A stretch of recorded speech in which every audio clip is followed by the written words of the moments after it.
Catherine Carter stood near the long wooden counter of the small bakery on the east side of Madison, Wisconsin, listening as her coworkers finished arranging a modest cake. It wasn't elaborate. No glittering tiers, no dramatic flourishes.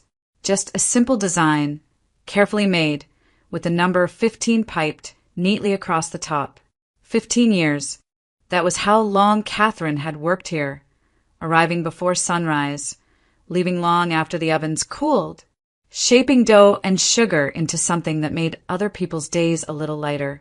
Someone cleared their throat, and then the room filled with warm, uneven applause. A few smiles broke into laughter. A bouquet of chrysanthemums was placed into her hands. Catherine thanked them quietly, her voice steady, her smile restrained but genuine. She wasn't someone who needed attention. She had never been. To the people around her, Catherine was dependable in a way that rarely demanded notice. She showed up. She listened. She fixed mistakes without assigning blame. Over the years, the bakery had grown busier, more visible in the neighborhood, but her habits never changed. She worked with the same care she always had, as if every morning mattered just as much as the first. As her coworkers spoke about early mornings and long holidays spent together, Catherine's thoughts drifted back to a very different time. 15 years earlier, she had stood on a graduation stage, her name announced among the top of her class. Professors had shaken her hand. Representatives from large companies had offered interviews, internships, promises of fast advancement in distant cities. Her future had seemed clear to everyone else. Everyone except Catherine. Instead of packing her bags, she had returned to Madison. She remembered the look on her mother's face when she announced her decision.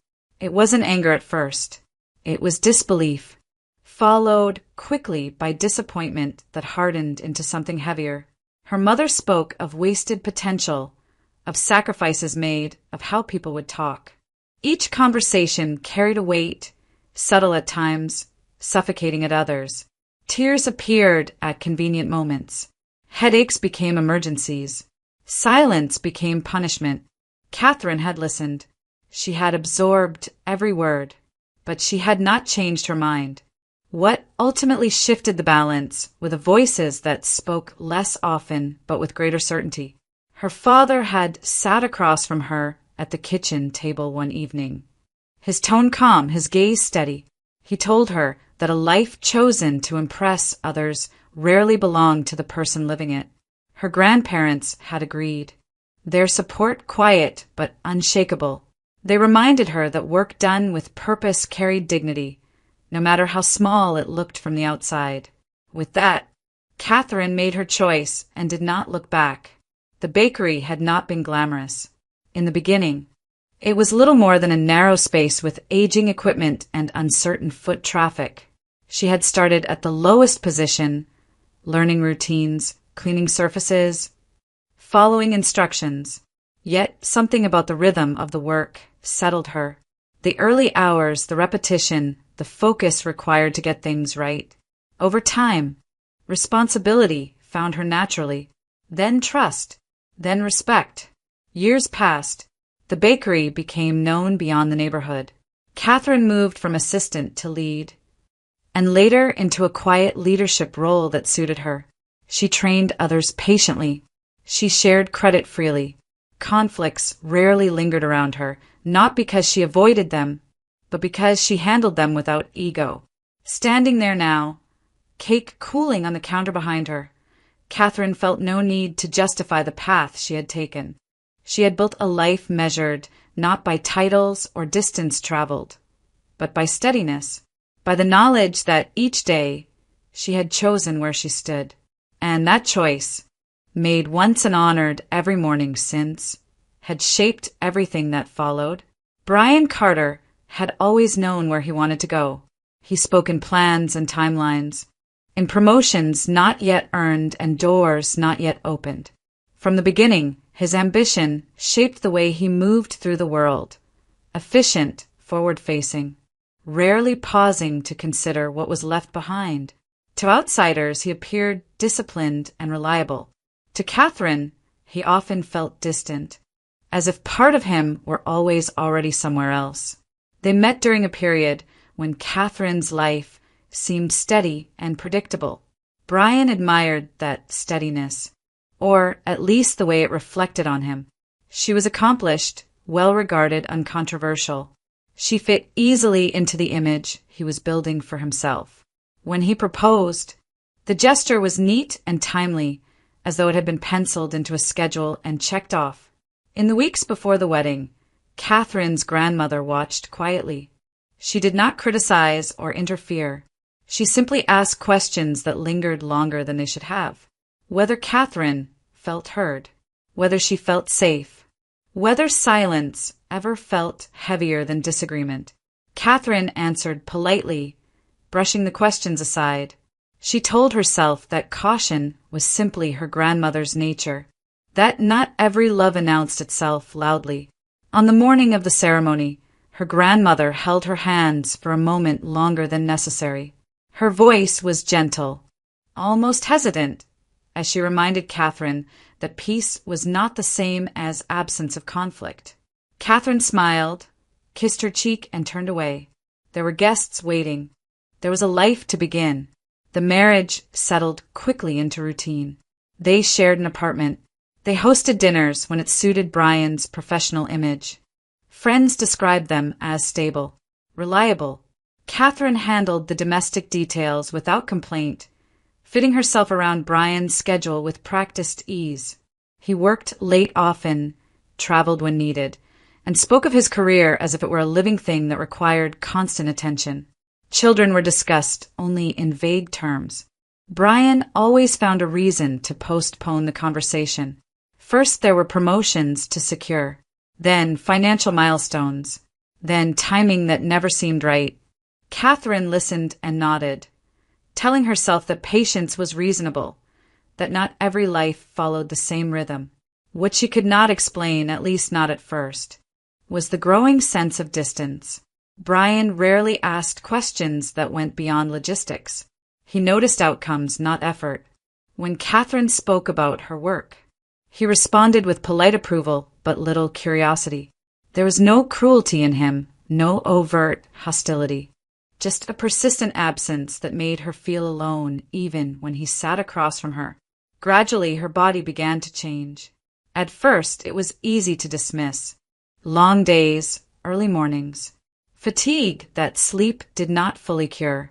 Then came the dizziness, brief moments when the room tilted unexpectedly. There were days when her limbs felt heavy, her head clouded, her focus slipping without warning. She told no one. She adjusted as she always had. Brian noticed her slowing only insofar as it disrupted routine. He suggested vitamins, less stress, better planning. His concern was practical, detached from urgency. Catherine nodded, grateful in a distant way that he did not press further. She was not ready to speak the worry aloud. The symptoms persisted. They grew harder to ignore. There were mornings when she had to steady herself before standing, afternoons when pain surfaced without a clear source. Catherine began to feel as though something beneath the surface was shifting, something she could neither see nor control.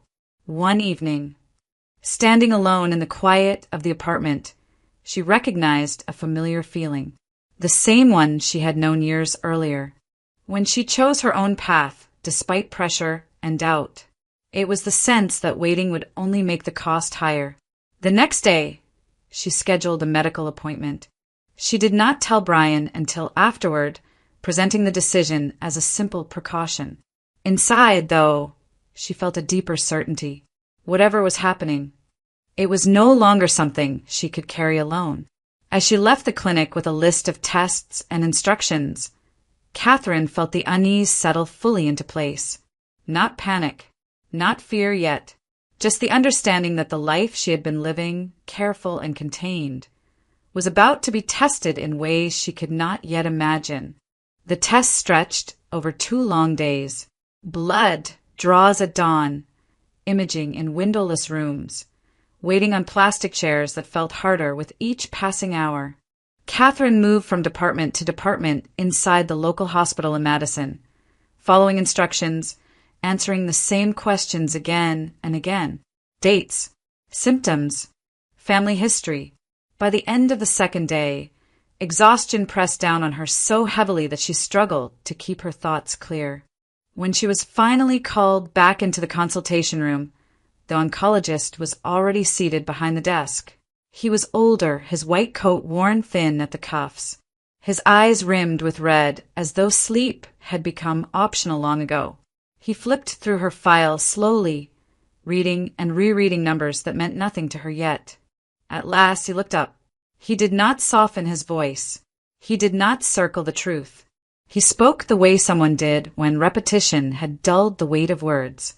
Catherine listened as he explained that her results were consistent with a rare and aggressive blood cancer, one with limited treatment options, one with outcomes that were, in his words, extremely unfavorable. He told her that remission, in cases like hers, was statistically improbable. That time, not cure, was the focus. The room seemed to tilt. Heat rushed through her body, followed by a sudden hollow cold. The chair beneath her shifted as though it were no longer anchored to the floor. She tried to speak, but her mouth would not respond. The last thing she registered was the edge of the desk moving too close, then darkness, when awareness returned. She was lying on the examination table. A nurse stood nearby, her hand steady at Catherine's wrist. Someone had raised her legs. Someone had loosened her collar. The nurse's voice was calm and practiced, explaining that her blood pressure had spiked, that she had fainted, that she needed to stay still. The oncologist resumed speaking once Catherine could sit upright again. He answered her questions briefly. No known family history did not rule this out. No obvious exposure did not change the picture. The diagnosis stood. He would arrange immediate admission, further evaluation, supportive care. He spoke of steps to take while making it clear that none of them promised relief from the outcome he had already described. Within hours, Catherine was settled into a hospital room. The quiet there felt heavier than the noise of the corridors. She stared at the pale walls, the steady blinking of monitors, the narrow bed that now marked a boundary she had not expected to cross. She called her mother first. The words came out unevenly, breaking where she did not intend them to. Her mother arrived quickly, eyes red, hands shaking as she tried to offer comfort. She smoothed Catherine's hair, spoke of faith and hope, clung to reassurances she did not fully believe herself. Then Catherine called Brian. He arrived later. His steps were measured, his expression controlled. He stood at the foot of the bed, taking in the room, the equipment, the pale look on her face. He did not reach for her hand. He did not sit. He spoke after a pause, his tone low and precise. He said he had already looked into the diagnosis, that he understood what it meant, that he needed to be honest. He told her he was not prepared to be married to someone who was sick, dependent, or dying, that he had worked too hard to build his life, to dismantle it now. Catherine watched him as if from a distance. Each word landed with sharp clarity. Brian went on. He said he would not sacrifice his future, his finances, or his career for an outcome that was already decided. He said he would not take on medical responsibility or long-term care. Then, without raising his voice, he explained that a divorce would require dividing property acquired during the marriage. He did not want that. He reached for his hand and removed his wedding ring. The sound it made as it struck the bedside table echoed in the room. He told her he would wait, that when she died the legal process would be simpler, that her parents could manage the arrangements. He said this as if discussing logistics, not a human life. Catherine's mother tried to speak, but no words came. The room felt suspended, frozen between disbelief and reality. Brian did not linger. He adjusted his jacket, turned and walked out. He did not look back. The door closed softly behind him, sealing the absence he left in its wake. Catherine lay still, staring at the ceiling. The betrayal did not come as a sudden explosion, but as a quiet collapse from within. The life she thought she knew fractured in an instant. What remained was not fear of death, but the hollow realization that the person she trusted most had already left her to face it alone. Catherine was not alone in the room. She noticed it only after the first night passed, after the steady beeping of machines became background noise and the weight of exhaustion dulled the sharpest edges of fear. The second bed, separated by a thin curtain, was occupied by an older woman who sat upright most of the time, reading or staring quietly out the narrow window. Her name was Ruth Miller. She introduced herself without ceremony, her voice low and even, as though they were seated side by side in a waiting room rather than sharing a hospital ward. There was no pity in her eyes when she looked at Catherine, no sympathy that demanded a response. She asked simple questions instead: how long she had worked, where she was from, what she did before the hospital. Ruth did not speak of illness unless necessary. She did not offer reassurances or platitudes. When Catherine's mother visited and cried softly at the bedside, Ruth pretended not to notice. When the room grew heavy with silence, she filled it not with comfort, but with normalcy. One afternoon, as Catherine struggled to sit upright without dizziness, Ruth glanced over and asked what she did for a living. Catherine hesitated before answering. Saying it aloud felt almost dishonest now, as if claiming a life that had already been taken from her. But the word came anyway. She said she worked in a bakery. She said she had been there for a long time. Ruth's eyes sharpened with interest. Not the polite curiosity Catherine was used to, but something more alert. Ruth asked what kind of bakery, what Catherine specialized in, how she handled temperature changes, fermentation, balance. The questions came quickly, precise and informed. Catherine answered without thinking, falling into familiar patterns.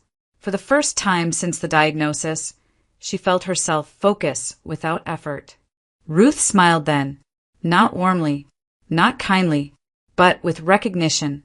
She said she had spent over 20 years as a head chef before retiring, that she had trained people who went on to run kitchens of their own, that she knew the difference between following recipes and understanding food. Catherine listened, surprised at how the woman spoke, without pride or exaggeration, just fact. The next evening, Ruth asked if Catherine wanted to learn something. It sounded absurd at first. They were in a hospital. Catherine could barely finish a meal. But Ruth insisted, explaining techniques verbally, breaking them down into concepts rather than instructions. Heat control, texture, timing, how food should feel, not just look. Catherine found herself listening intently, imagining movements, recalling scents and sounds. Hours passed without her noticing. Over the following days, these conversations became routine. Ruth taught, Catherine absorbed. There was no pressure to remember everything, no expectation of performance. The lessons were quiet, deliberate, almost meditative. They spoke of dishes Catherine had never made, of methods she had only read about, of mistakes Ruth had learned from decades earlier. Something inside Catherine shifted. The days were still hard. Her body remained weak. Fear lingered at the edges of her thoughts. But when Ruth spoke, Catherine felt herself step briefly outside the confines of the room. The world expanded again, if only in her mind.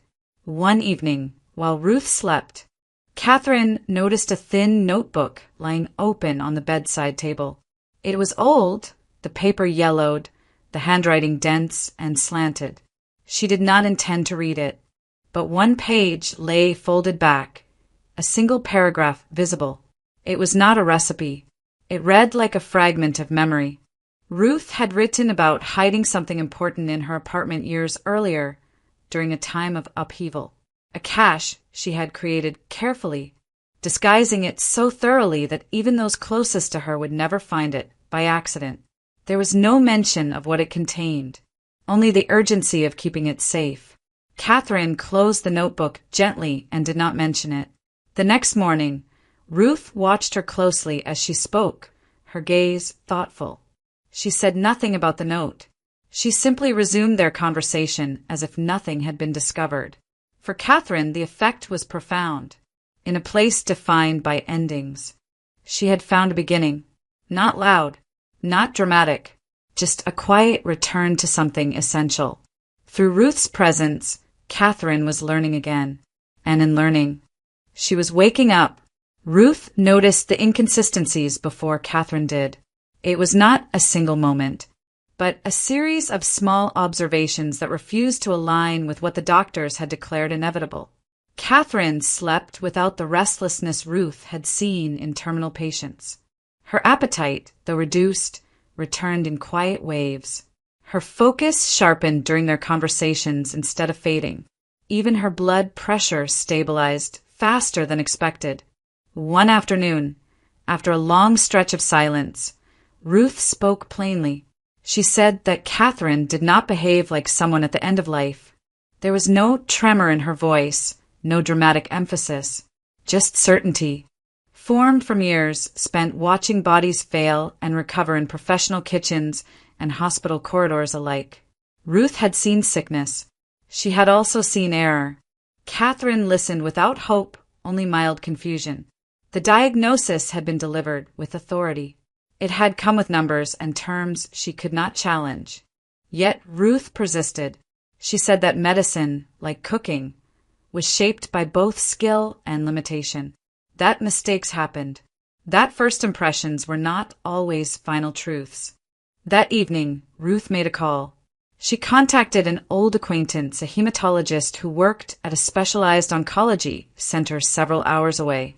A man known for caution rather than certainty. She did not embellish. She did not argue. She simply asked if he would look at Catherine's file. The response came quickly. He agreed to review everything. Within days, arrangements were made. Catherine was transferred for a comprehensive second evaluation. The process was thorough and unhurried. New blood work, advanced imaging, genetic markers, viral panels.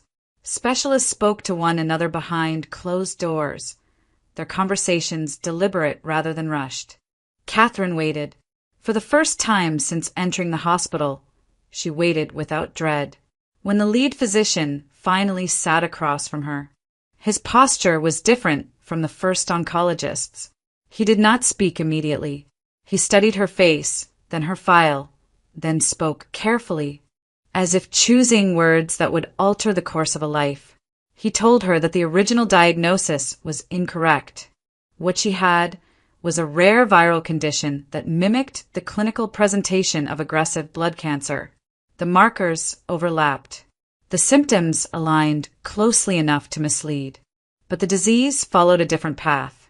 One that could be treated. One that did not carry a death sentence. The words reached her slowly. Catherine did not cry at first. She simply sat still, absorbing the sound of them. Treatable, recoverable, temporary. The physician apologized formally. On behalf of the medical team, the hospital acknowledged the error. Documentation was corrected. New protocols were set in motion. Treatment began almost immediately. The days that followed were difficult, but purposeful. Medication brought side effects, but also progress.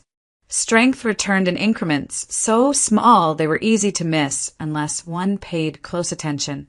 Ruth did. She marked each improvement silently, nodding as though confirming something she had known all along. Weeks passed. Catherine was discharged with instructions and follow-up appointments. She did not return to her apartment. There was nothing there for her now. Instead, she went to her parents' home, stepping back into a familiar space with a body still learning how to trust itself again. It was there that she learned the rest. Her position at the bakery was gone, terminated for medical reasons.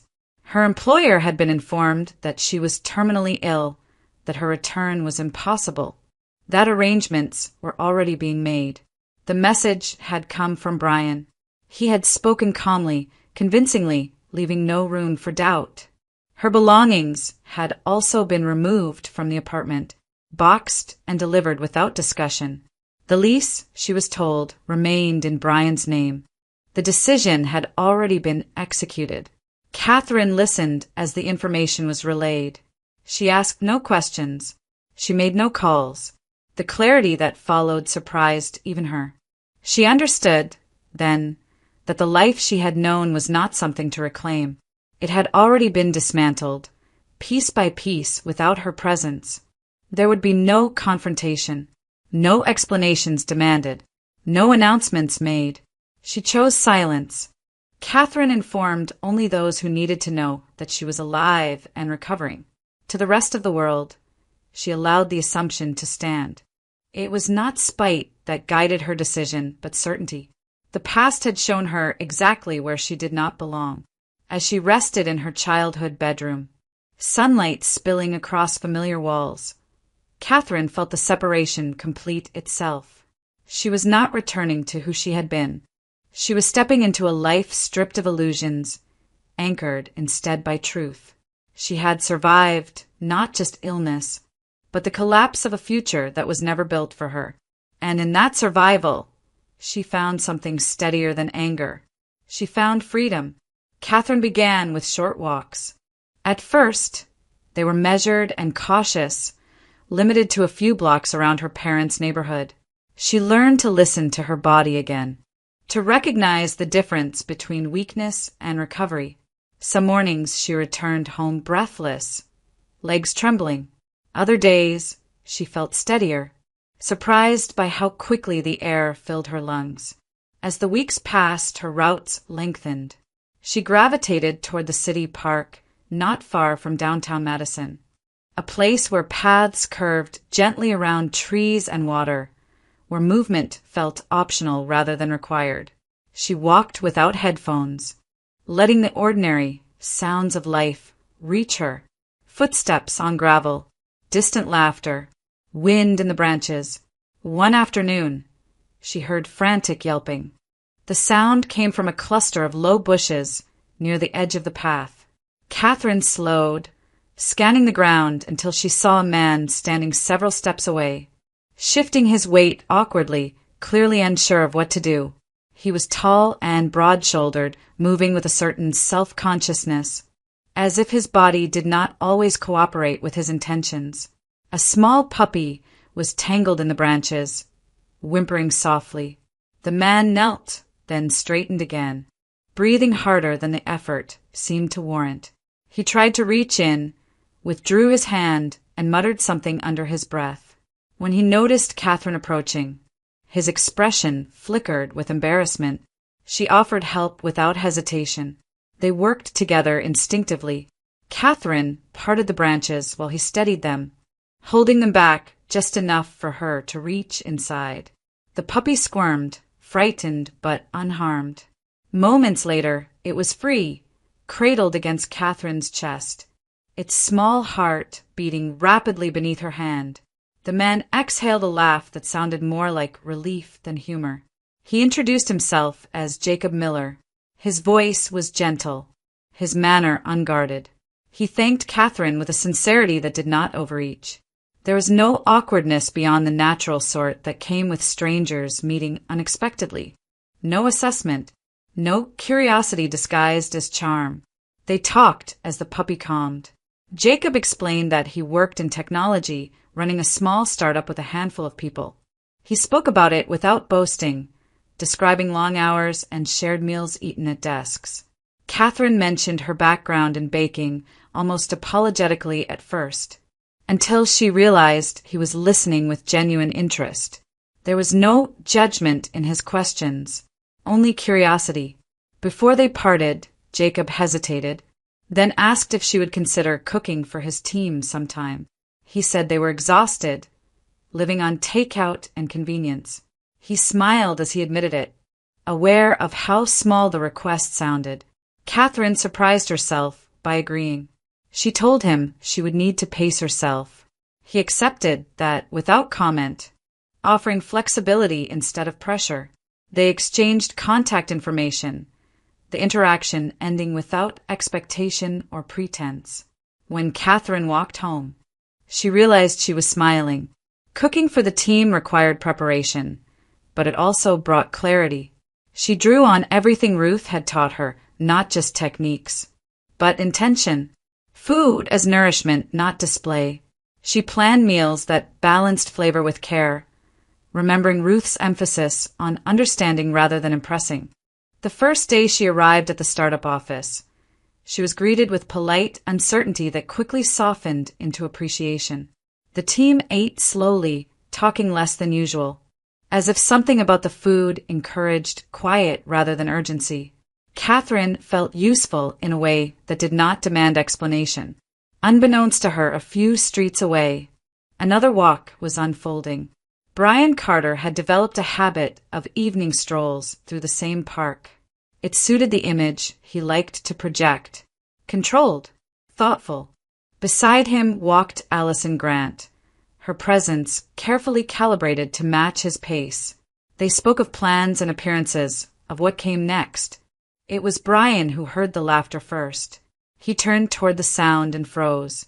Catherine stood near the water, feeding small pieces of bread to the ducks gathered along the edge. Beside her, Jacob laughed as the puppy barked excitedly, attempting to intimidate birds twice its size. Catherine looked healthy, relaxed, alive in a way Brian had not expected to see again. For a moment, Brian did not move. Shock passed quickly, replaced by calculation. He watched without calling out, without stepping closer. Allison noticed the change in his posture, followed his gaze, and understood immediately. Catherine never saw them. She left the park that evening with a lightness she had not felt in years.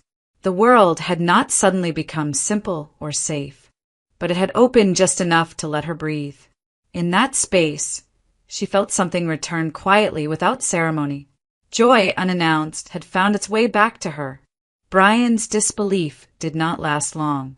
The shock of seeing Catherine alive, standing in the open sunlight of the park, gave way to something colder and far more familiar. His mind moved quickly, assembling assumptions with the efficiency he applied to every calculation. The diagnosis he had researched had promised no survivors, at least not without enormous expense. Specialized treatment, private centers, money.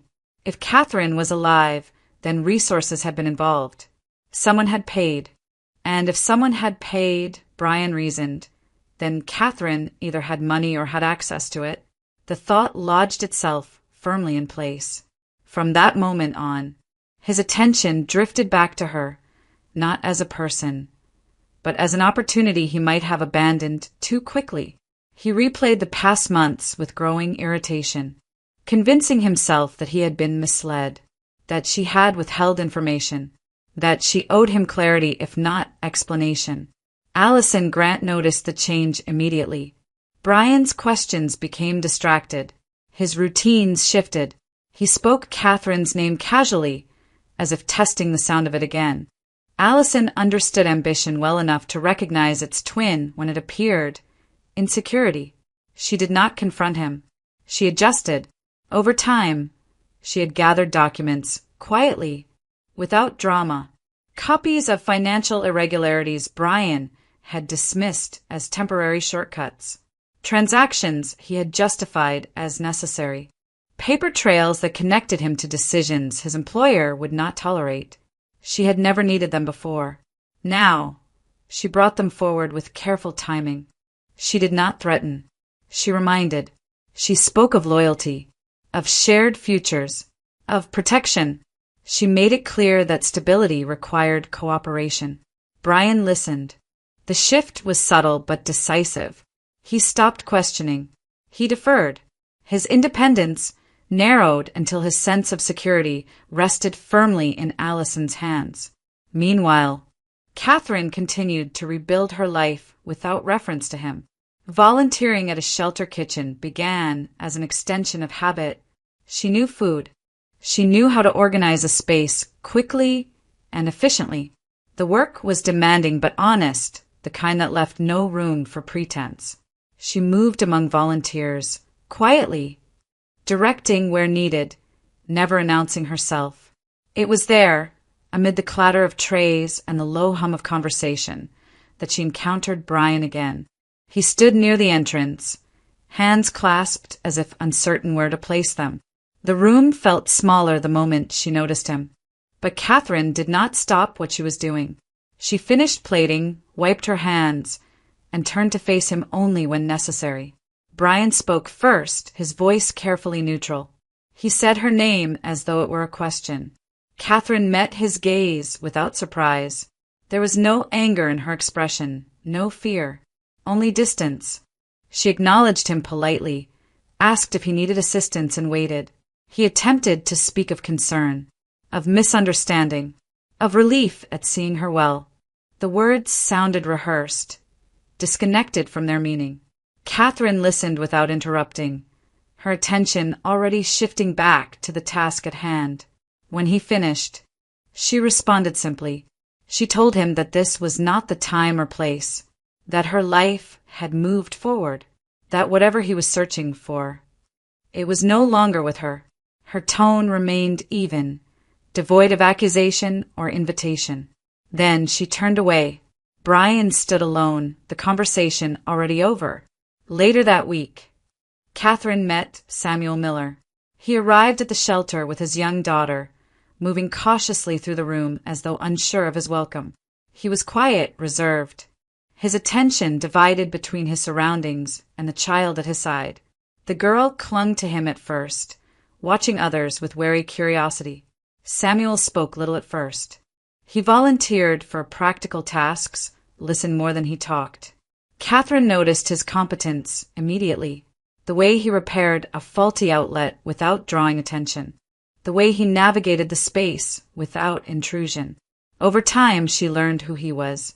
Samuel was Ruth Miller's son, estranged for years. Their separation had not been marked by a single argument, but by silence that had grown too large to cross easily. He worked where he could, avoided conflict, focused his energy on his daughter. His presence carried the weight of unfinished history. Catherine watched him interact with the child, saw the patience in his movements, the care he took to shield her from discomfort. The contrast between this quiet responsibility and the choices Brian had made was stark. In these moments, the difference between decay and strength became unmistakable. Brian continued to unravel under Allison's control, mistaking dependence for partnership. Catherine, by contrast, built quietly, piece by piece, without spectacle. She resisted not through confrontation, but through absence, through the steady refusal to be pulled backward into a life she had already outgrown. The paths before them had diverged completely. One narrowed by greed and fear, the other widened by restraint and resolve. And Catherine did not look back. The idea of the hidden cache stayed with Catherine long after Ruth first mentioned it. At first, she dismissed it as a fragment of memory, something shaped by time and pain rather than fact. But as Ruth's health stabilized and conversations deepened, the story returned with quiet insistence. Ruth spoke of an apartment she had once shared with a man she no longer named, of years marked by control, erasure, and a theft that had never been repaired. When Catherine finally asked if the cache was real, Ruth did not hesitate. She said it was. She said she had hidden it carefully during the final months before leaving. She said it contained proof of what had been taken from her. And she said she no longer had the strength to look for it herself. That was how Catherine found herself standing in Ruth's old apartment with Jacob and Samuel. The space was smaller than Catherine had imagined, shaped by the utilitarian efficiency of an older building. The furniture was dated. The walls bore faint outlines where pictures had once hung. Samuel moved through the rooms with visible tension, every step measured. This was his childhood home, preserved in fragments he had never meant to revisit. They searched methodically. Drawers were emptied, cabinets opened, loose floorboards checked. Jacob approached the task with quiet focus, while Catherine followed Ruth's descriptions as closely as possible. Samuel lingered near the edges at first, watching, then slowly joining in. Hours passed without success. Fatigue crept in, accompanied by doubt. Jacob suggested they take a break. Catherine was about to agree when Samuel stopped in the narrow hallway, his hand resting against the wall. He knocked once, lightly. The sound was wrong. Hollow. They worked together then, removing a section of the lower wall paneling that had been disguised to blend seamlessly with the rest. Behind it was a narrow cavity, sealed and untouched. Inside lay a bundle wrapped in plastic, yellowed with age but intact. Samuel's hands shook as he lifted it free. They did not open it there. Catherine insisted they take it to Ruth. The reunion that followed was quiet and unguarded. Ruth opened the door herself, leaning on the frame as Samuel stood before her. For a moment, neither spoke. Then Ruth stepped forward and covered her face with trembling hands.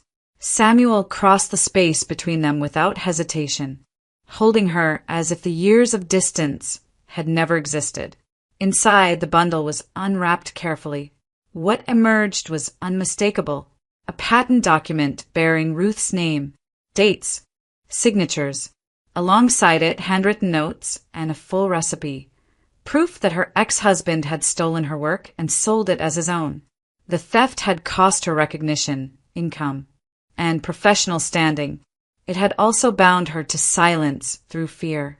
Ruth wept openly then, not from loss but from release. Jacob arranged for legal counsel through his company's connections. The process was deliberate but decisive. The patent was validated. Rights were restored. The company that had profited from the stolen work was forced to acknowledge the claim. Financial compensation followed. Enough to secure Ruth's future and return what had been denied to her. Samuel remained beside his mother through every step. Their reconciliation unfolded without speeches or demands. They spoke of the past when necessary, but more often focused on what remained. Shared meals, quiet evenings, the presence of Samuel's daughter, who quickly filled the space with questions and laughter. For Catherine, watching this healing felt deeply personal.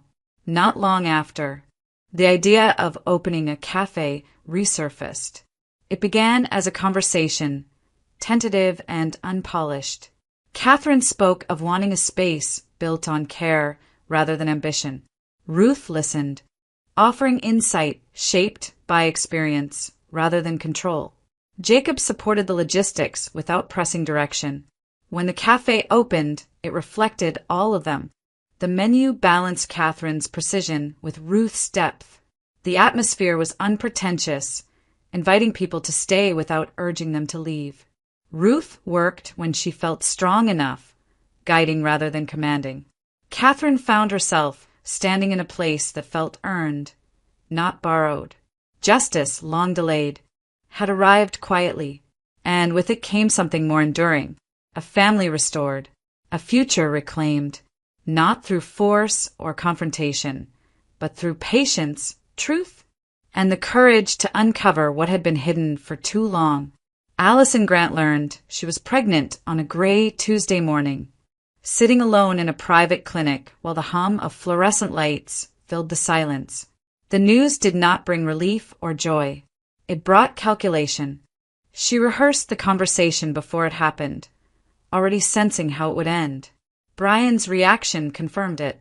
He listened without interrupting, his face unreadable, then asked practical questions that had nothing to do with her health. Timing, optics, complications. When Allison said she intended to keep the child, his tone cooled further. He spoke of inconvenience, of risk to his career, of how a pregnancy would complicate things. He suggested termination as if it were a scheduling adjustment. Allison refused. From that moment, the distance between them widened into something unbridgeable. Brian became increasingly absent, irritable, dismissive. When Allison's pregnancy developed complications and doctors ordered strict rest, he treated the instruction as an annoyance. And when premature labor began, sudden, painful, And frightening, Brian did not come. He claimed urgent meetings. He sent a brief text. He never showed up. Alone in the hospital, Allison endured the hours that followed with a clarity that hurt more than the physical pain. As doctors worked to stabilize her and the baby, she understood the truth she had avoided. Brian did not abandon people because of circumstances. He abandoned them because he could. Recovery gave her time to think. Allison had long known about Brian's off-book dealings, the falsified invoices, the quiet siphoning of funds from projects that relied on trust rather than scrutiny. At the time, she had treated that knowledge as leverage. Now it became something else. Responsibility. She gathered what she had. Documents, copies, records she had kept for her own protection. And when she was discharged, she made a decision she did not announce. She handed the evidence over. While consequences began moving quietly into place, Brian turned his attention back to Catherine. Seeing her alive and thriving had unsettled him more than he admitted. He convinced himself that her success had to be built on money she had hidden. He told himself that whatever she had gained should have been his. That belief hardened into fixation. Late one evening, after closing, Brian slipped into Catherine's cafe through a side entrance he knew from earlier visits. The space was empty, calm, and warm in a way that made him uncomfortable. He planted a small listening device beneath a desk in the back office, careful and methodical, as if he were restoring order rather than violating it. He waited. Catherine noticed the device the next morning. Jacob found it first, flagged by an alert from the cafe's security system. Catherine listened without surprise. She understood Brian's pattern too well to feel shocked. Instead of removing the device immediately, she chose to act. She staged a conversation. In the back office, within range of the device, Catherine spoke calmly about a supposed inheritance, money left to her by a distant relative, newly accessed, substantial enough to change everything. She expressed concern about keeping it quiet, about avoiding claims or interference, about protecting her investment plans. The words were chosen carefully. Brian took the bait. He arrived at the cafe unannounced that afternoon, his composure already cracked. The space was full, customers, staff, and familiar faces. Catherine's mother-in-law, Margaret Carter, sat near the window, invited earlier under the pretense of a family meeting. Allison was there too, pale but steady, her presence deliberate. Brian confronted Catherine loudly. He demanded explanations, accused her of deceit, claimed entitlement. His voice rose with every sentence, revealing more than he intended.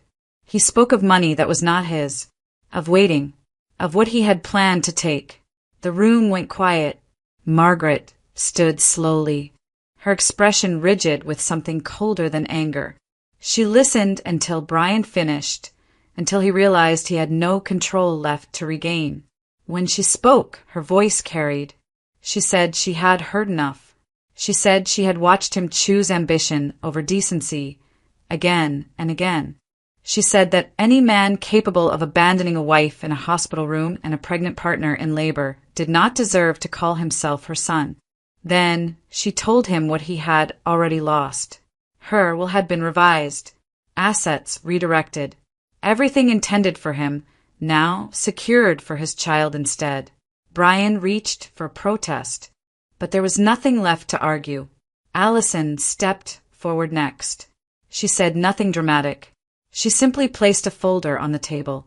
Copies of documents, evidence already submitted.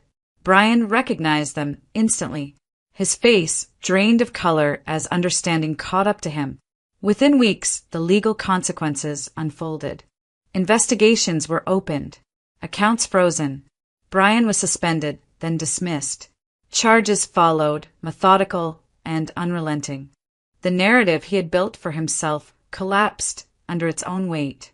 Catherine watched from a distance. She did not attend hearings. She did not comment publicly. Her role was finished. What remained was not revenge, but resolution. Karma had arrived not as spectacle, but as exposure, and nothing Brian had built survived the light. The investigation into Brian Carter moved forward without drama, but with precision. Accounts were audited. Contracts were reviewed. Statements were taken. What had once been whispered behind closed doors now existed in official language. Dates, signatures, intent. Brian attended hearings with a posture that suggested endurance rather than remorse. The outcome was not swift, but it was inevitable. Prosecution followed procedure, and the future he had built on shortcuts and entitlement dissolved into consequences he could not negotiate away. Margaret Carter did not visit him. Her attention turned instead to Allison and the child. Support was offered quietly. Medical care, housing, stability. There were no public reconciliations or forced forgiveness. Only a steady commitment to ensuring that the next generation would not inherit the same patterns. Allison accepted the help without pride or shame. Motherhood had clarified her priorities in a way nothing else ever had. Catherine watched these developments from a distance. Her life had grown full in a way that left little room for retrospection. The cafe became a living space rather than a project. Busy mornings, familiar faces, the rhythm of work that felt honest. Samuel proved invaluable, not only for his practical skills, but for his consistency. Trust grew from shared effort rather than promises. He became a partner in everything that mattered. Ruth worked when she wished, guiding without imposing, her presence anchoring the kitchen in experience rather than authority. Catherine often noticed how customers lingered, how conversations unfolded naturally. The place carried something intangible. Care, perhaps, that could not be replicated. Jacob changed, too. Weight fell away gradually, not through discipline alone, but through belonging. He moved differently, spoke with more certainty. The awkward pauses that once defined him softened into thoughtfulness. Success had always followed him. Confidence had not. Now, surrounded by people who valued him without expectation, he grew into himself. The proposal did not come with spectacle. One evening after closing, with chairs stacked and the lights dimmed low, Jacob asked Catherine if she would marry him.